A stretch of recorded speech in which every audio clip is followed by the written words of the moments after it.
नमस्कार. ग्रंथसूक्त ग्रंथसूक्त या आपल्या नव्या मालिकेच्या 8व्या भागामध्ये आपल्या सगळ्यांचं मनापासून स्वागत. ग्रंथसूक्त सत्र पहिले, सूत्र आद्य शंकराचार्य, या सत्रातलं हे 8वं पुस्तक आणि एकंदरीतच ग्रंथसूक्त या मालिकेतलं हे 8वं पुस्तक. या ग्रंथसूक्ताच्या पहिल्या 8 भागांमध्ये किंवा 7 भागांमध्ये आपण पहिली 4 पुस्तकं आद्य शंकराचार्य यांच्या स्तोत्राविषयीची घेतली. 5वं पुस्तक हे माधव विद्यारण्य यांचं शंकर दिग्विजया हे इंग्लिश पुस्तक घेतलं. त्यानंतर पंडित दीनदयाळ उपाध्याय लिखित जगद्गुरु श्रीमान शंकराचार्य या हिंदी पुस्तकाचा आपण विचार केला. त्यानंतर लीला गोळे यांच्या कैवल्य लेणा या मराठी कादंबरीचा आपण ग्रंथसूक्तामध्ये विचार केला. ग्रंथसूक्त ही मालिका आज पुढे नेत असताना आपलं आजचं पुस्तक शुभांगी भडभडे लिखित अद्वैताचं उपनिषद या पुस्तकाचं सबटायटल किंवा उपशीर्षक आहे आद्य शंकराचार्यांची जीवनगाथा. नागपूरच्या विजय प्रकाशनानं 24 फेब्रुवारी 2017 रोजी पहिली आवृत्ती आणि 10 सप्टेंबर 2021 रोजी दुसरी आवृत्ती प्रसिद्ध केलेलं असं हे पुस्तक. या 479 पानी पुस्तकाची किंमत 599 रुपये. ज्या 4 पहिल्या भागांमध्ये आपण स्तोत्रांचा विचार केला त्या स्तोत्रांना कथानकाचं रूप देत त्याचं एक वाढीव विस्तारित असं रूप आणि मग ती कादंबरी म्हणजे शुभांगी भडभडे यांची अद्वैताचं उपनिषद ही 479 पानी कादंबरी.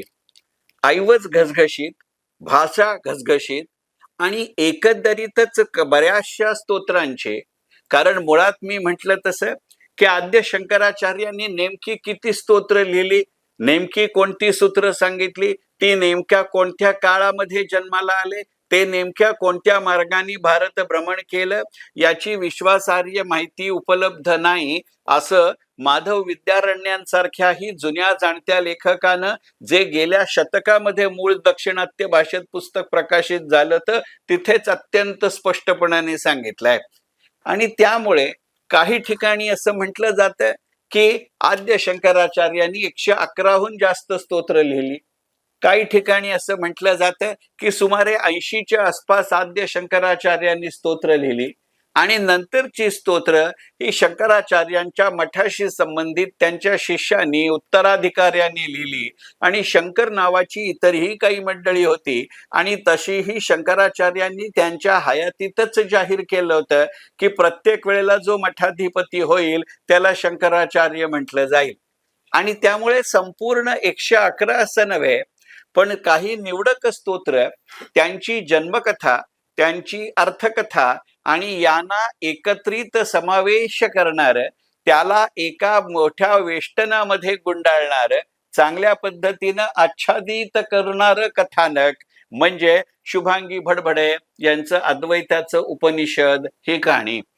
एकंदरीतच स्तोत्रांविषयी आपण जास्त वेळेला बोललोय, त्याच्या 4 वेगवेगळ्या पुस्तकांचाही उल्लेख केलाय आणि म्हणून त्याच्या भागाकडे जास्त आजच्या या मर्यादित वेळेच्या व्हिडिओकडे जाण्याचा माझा विचार नाही. पण शुभांगी भडभडे यांचं अद्वैताचं उपनिषद या पुस्तकाचं सगळ्यात महत्वाचं वैशिष्ट्य म्हणजे त्या स्तोत्रातल्या जटिल तत्वज्ञानाला अत्यंत सोप्या शब्दांमध्ये आपल्या पुढं किंवा आपल्यासारख्या सर्वसामान्य वाचकांपुढं सादर करण्याचं प्रचंड मोठं श्रेय हे शुभांगीताई भडभडे यांना निसंशयपणानं द्यावं लागेल हे अत्यंत उघड आहे. आणि असा विचार करत असताना जाणवलेली दुसरी गोष्ट म्हणजे की एकंदरीतच ज्या दंतकथा आहेत म्हणजे ज्याला माधव विद्यारण्य असं म्हणतात की हे घेतलेलं साहित्यिक स्वातंत्र्य असावं परंतु ते चपखलपणाने त्यात बसलं असावं, अशा पद्धतीच्या कादंबरीमध्ये ज्याला काही माफी द्यावी लागेल किंवा ज्याला वाव आहे असं म्हणावं लागेल असे अनेक संदर्भ या पुस्तकामध्ये येतात. त्यातनं तो विषय त्या चपखल संदर्भामध्ये बसतो. म्हणजे जसं आपण आपल्या अलीकडच्या मराठीमध्ये रेफरन्स टू कॉन्टेक्स्ट असं म्हणतो तशा पद्धतीनं या कादंबरीच्या कथानकाच्या ओघामध्ये शुभांगीताई भडभडे आपल्याला सांगून जातात की वेदव्यासांनी एकूण 18 पुराणं रचली होती.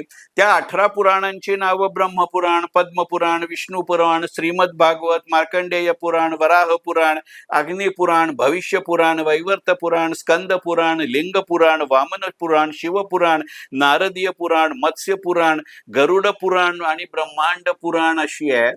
त्याच्या व्यतिरिक्त 108 उपनिषद आहेत आणि ही 18 पुराण आणि 108 उपनिषद याच्यावरती 8व्या वर्षाच्या आधीच शंकराचार्यांना पूर्णपणानं मास्टरी किंवा अधिकारत्व प्राप्त झालं होतं असं चित्र रंगवतात. म्हणजे शंकराचार्यांच्या बुद्धिमत्तेचं नेमकं वर्णन अशा चपखल उदाहरणातनं ते येत जातं. हे अत्यंत होतं. आणि मग त्यातनं ती पुराणांची कथा एका वेगळ्या संदर्भामध्ये आपल्या धर्माचरणाच्या, आपल्या अद्वैतवादाच्या गणितामध्ये बसवतात. म्हणजे जसं शंकराचार्य म्हणत असत की तुम्ही तुमची इष्ट देवता बदलू नका, त्या देवतेकडे बघण्याचा दृष्टिकोन बदला. मग तसं जर असेल तर मुळात ती देवता कशासाठी आहे हे माहिती असणं आवश्यक असतं. मग असा विषय कथानकाच्या ओघात घेत असताना शुभांगीताई भडभडे अद्वैताचं उपनिषद, आद्य शंकराचार्यांची जीवनगाथा या पुस्तकात शांतपणानं सांगतात की ब्रह्मदेवाचे मानसपुत्र म्हणजे 10 प्रजापती. आणि मग या 10 प्रजापतींची नावं म्हणजे मारीची, अत्री, अंगिरा, पुलस्य, पुलह, ऋतू, दक्ष, वशिष्ठ, भृगु आणि नारद. आता नारद हा सर्वसंचारी, परशुराम हे सर्वसंचारी, वशिष्ठ हे सर्वसंचारी, वेदव्यास हे सर्वसंचारी.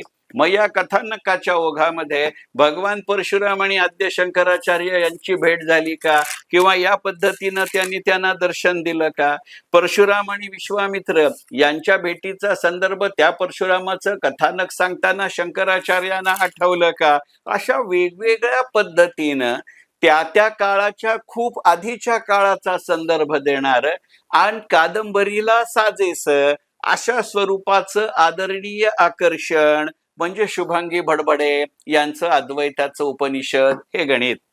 एकंदरीतच अशा पद्धतीची चरित्रगाथा गात असताना ज्या वेगवेगळ्या गोष्टींचे संदर्भ आपल्याला द्यावे लागतात, यावे लागतात, याचं एक वाचक म्हणून आणून दिलेलं भान म्हणजे आज शुभांगी भडभडे यांचं अद्वैताचं उपनिषद. याचं कारण असं आहे की मुळातच आद्य शंकराचार्यांच्या आयुष्याचं सगळ्यात महत्वाचं फलित किंवा श्रेय नामावली जर कुठची असेल तर ती ही आहे की आद्य शंकराचार्य ज्या काळामध्ये कार्यरत होते त्या काळातल्या 7 पंथीयांना शंकराचार्यांनी एकत्र आणलं. मग ते शैव असतील, ते वैष्णव असतील, ते शाक्त असतील, ते सौर असतील, ते गणपत्य असतील, ते कापालिक असतील, ते वामाचारी असतील, या सगळ्या पंथांना अद्वैतवादाच्या नावाखालती असं नव्हे पण शंकराचार्यांनी एकत्र आणलं. एकंदरीतच पंचायतनाच्या रूपातनं त्यांनी काच देवता हिंदू धर्मियांच्या एकत्र आणल्या. मग आदित्य असेल, अंबिका असेल, विष्णू असेल, गणनाथ म्हणजे गणपती असेल, महेश्वर म्हणजे शंकर असेल, तर मग ती पंचायतन यात्रा नेमकी कशासाठी करायची याचं ललित रूप कथानकाच्या ओघामध्ये मांडत जाणं हे मुळामध्ये अद्वैताचं उपनिषद म्हणजे शुभांगी भडभडे यांची ही कादंबरी आद्य शंकराचार्यांची जीवनगाथा सांगताना आपल्यापर्यंत आणतं. आणि मग त्या माध्यमातून मी मगाशी म्हणलं तसं देवता बदलू नका, त्याच्याकडचा दृष्टिकोन बदला. आणि दृष्टिकोन बदला म्हणजे तो जास्त सजग करा. म्हणजे मग आता पंचायतनमध्ये आदित्य म्हणजे सूर्य याची जर उपासना करायची असेल तर ती कशासाठी करायची, तर ती तेजाची उपासना म्हणून करायची. विष्णूची उपासना कशासाठी करायची, तर ती वैभवाची उपासना म्हणून करायची. गणपती किंवा गणनाथ ही बुद्धीची उपासना म्हणून करायची. आणि आता शंकराचार्य हे बुद्धिमत्तेचं अत्यंत प्रखर असं रूप म्हणून ते अद्वैताचं उपनिषद असं आहे. आता अद्वैत आणि उपनिषद असं म्हणण्याचं कारण असं की एकंदरीतच आद्य शंकराचार्यांचं जीवन हे सर्वपल्ली राधाकृष्णन म्हणतात तसं एकाच व्यक्तीमध्ये अनेक व्यक्तिमत्वांचं कालनिरपेक्ष असं संमेलन म्हणजे आद्य शंकराचार्य आहेत. आणि मग जे वेदांच्याही पलीकडे जातं ते कालसापेक्ष असेल, ते स्थलसापेक्ष असेल, ते स्थितीसापेक्ष असेल, ते वस्तुसापेक्ष असेल, ते भावसापेक्ष असेल आणि ते निरपेक्षही असेल, अशा वेगवेगळ्या शक्यता म्हणजे शुभांगी भडभडे यांचं अद्वैताचं उपनिषद हे पुस्तक. मग हे सांगत असताना एकंदरीतच आद्य शंकराचार्यांची जी भूमिका आहे, एकंदरीतच तुमच्या स्वतःच्या उद्धाराबरोबर समाजाचा आणि राष्ट्राचाही विचार करा, ही जी संकल्पना आहे त्यातनं अनेक प्रसंग या कादंबरीमध्ये येतात.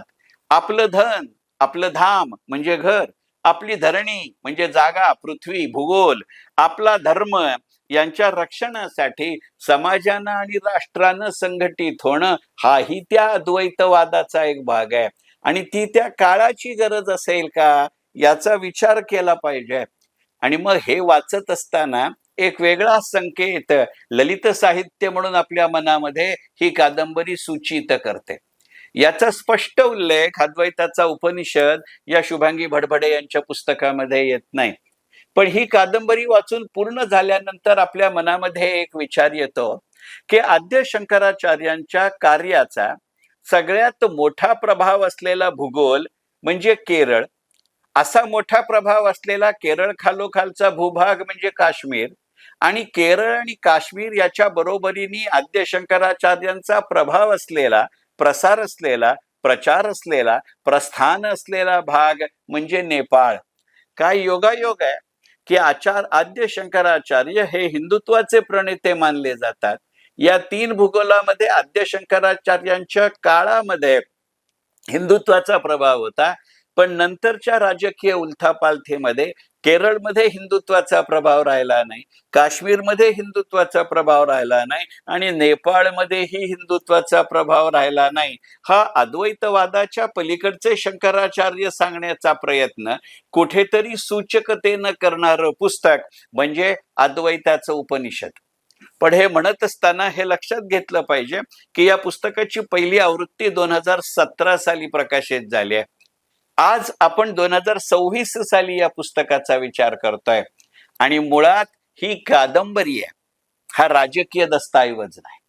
मुळात ही कादंबरी आहे, हा सामाजिक दस्तऐवज नाही. मुळात शुभांगी भडभडे यांची अद्वैताचं उपनिषद ही कादंबरी आहे, आद्य शंकराचार्यांची जीवनगाथा असं त्याचं उपशीर्षक आहे. आद्य शंकराचार्य कालीन समाजगाथा असं त्याचं वर्णन नाही. पण तुमच्यासारख्या सुज्ञ आणि सूक्ष्म वाचकाच्या नजरेला यातनं बरेच संकेत मिळत जातात आणि त्यातनं सापेक्षतेकडनं निरपेक्षतेकडे जाणारं आद्य शंकराचार्यांचं व्यक्तिमत्व, जीवन आणि तत्वज्ञान समर्थपणानं ललित रूपामध्ये मांडणारं पुस्तक म्हणजे शुभांगी भडभडे यांचं विजय प्रकाशन नागपूर यांनी प्रकाशित केलेलं 479 पानांचं आणि 599 रुपये किमतीचं अद्वैताचं उपनिषद, आद्य शंकराचार्यांची जीवनगाथा ग्रंथ सूक्त. मनपूर्वक धन्यवाद.